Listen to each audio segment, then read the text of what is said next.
Hi second graders, this is the separate video for your dictation assessment. We are still in Unit 3, lesson number 15, but you'll need this video to answer the first 10 questions on your Google form. If you're doing it inside your worksheet, it's on 15.3, and I'm going to do the first 10 questions.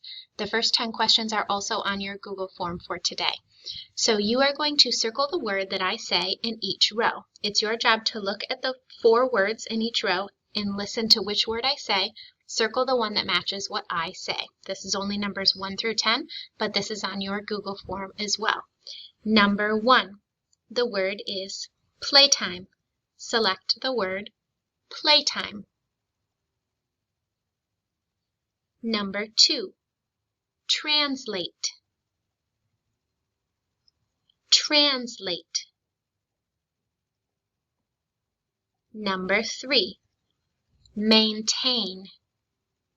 Maintain. Number 4, late. Late.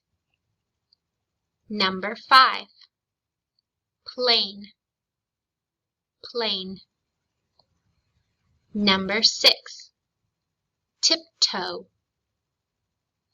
Tiptoe. Number 7, joking. Joking. Number 8, diner. Diner.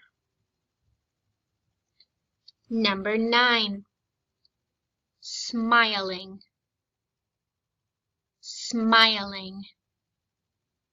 And number 10, slime. Slime. Make sure that you have selected a word for each of those first 10 questions, and that's all you need for this part. Nice job!